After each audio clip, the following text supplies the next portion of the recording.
Morning students, now हमारी next theorem है section second की। Let the surface elements del S and del S dash with, आपके पास दो सरफेस एलिमेंट्स है del S and del S dash हैं, उनके यूनिट नॉर्मल्स क्या हैं, न्यू एंड न्यू डैश, और वो किस पॉइंट से पास कर रहे हैं, passing through the point P.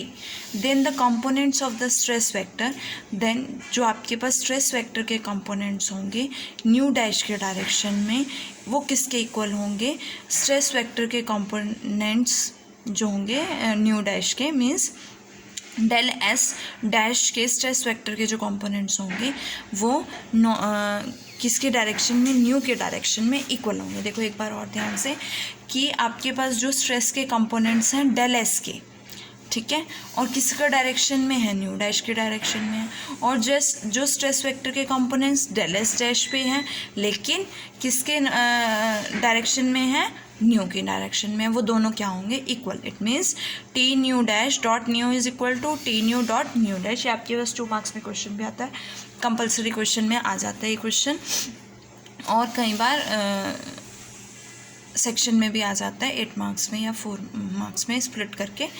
Okay, as we know that T I nu dash जो है वो किसके इक्वल होता है, इसकी डेफिनेशन होती है tau J I nu J dash, और टो आई जे अभी हमने प्रूफ किया कि आपके पास टो आई जे होता है, स्ट्रेस टेंसर जो होता है वो सिमेट्रिक होता है। It means tau I J is equals to tau J I होगा।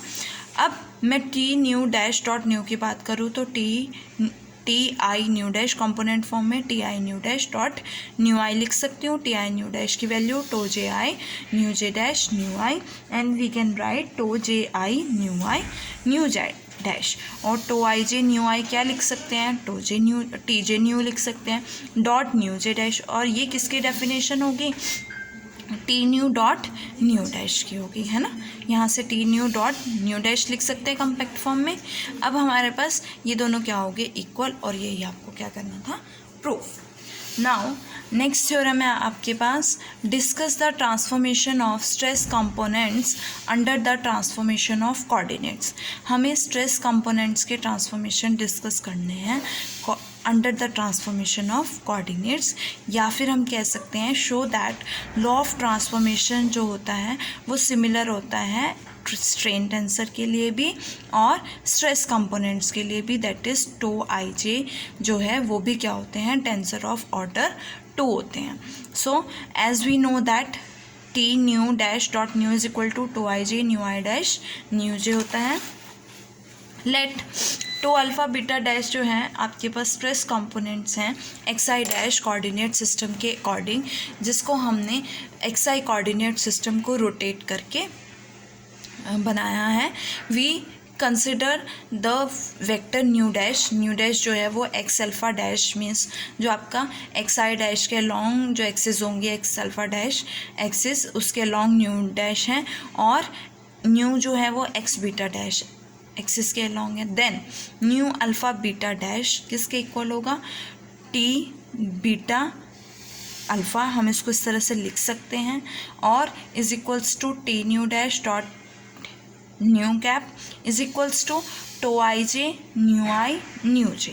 ओके, अब यहाँ से न्यू आई डैश की वैल्यू क्या होती है, cos X alpha dash comma X I is equal to L alpha. ये डेफिनेशन है बाय जो आपने law of transformation in 2 dimensional जो आपने किया था, 3 डायमेंशनल किया था, उसमें यूज़ की थी। Nu J is equals to cos X beta dash comma X J, और which is equals to L beta J. अब ये दोनों वैल्यूज़ आप फ्रॉम इक्वेशन 2.37 एंड 2.38 इसमें सब्सटीट्यूट करोगे तो आपके पास क्या आएगा, tau alpha beta dash is equals to nu I J dash क्या है, न्यू आई डैश क्या है, L alpha I, nu J क्या है, एल बीटा जे, और यहाँ से टो आई जे, तो ये किसका टेंसोरियल लॉ ऑफ क्या है, order 2, hence stress tensor is a tensor of order 2। Now next है theorem, the expression hash is equals to tau 11 प्लस टो 22 प्लस tau 33 is invariant relative to an orthogonal transform of coordinate. जैसे आपका strain tensor में था, strain tensor में E11 E22 plus E33 किसके equal होता है, डायलेशन के इक्वल होता है, और डायलेशन थीटा लेते हैं। यहाँ पे हैश है और ये क्या है, हमें क्या प्रूफ करना है, इनवेरिएंट है किसके relative, orthogonal transform of coordinates के अकॉर्डिंग। अब टो अल्फ़ा बीटा डैश जो है वो alpha I L beta J tau I J है। अगर मैं बीटा को अल्फ़ा पुट करती हूँ तो टो अल्फ़ा अल्फ़ा डैश होगा, L alpha I L beta J, beta के प्लेस पे अल्फ़ा आ जाएगा। अब एल अल्फ़ा आई और L alpha J del I J के इक्वल होता है, जे को आई पुट करोगे टो आई आई आ जाएगा। यहाँ से tau 1 1 dash plus tau 2 2 dash plus tau 3 3 dash is equals to tau 1 1 dash plus tau 2 2 dash plus tau 3 3 dash, means hash dash with respect to X I coordinate system किसके equal है, X I के respect में है, equal है। It means जो आपके पास hash है वो क्या है, इनवेरिएंट है। और इसके साथ आपका सेक्शन सेकंड जो है वो ख़त्म हो जाता है। नेक्स्ट वीडियो में हम लोग सेक्शन 3 स्टार्ट करेंगे।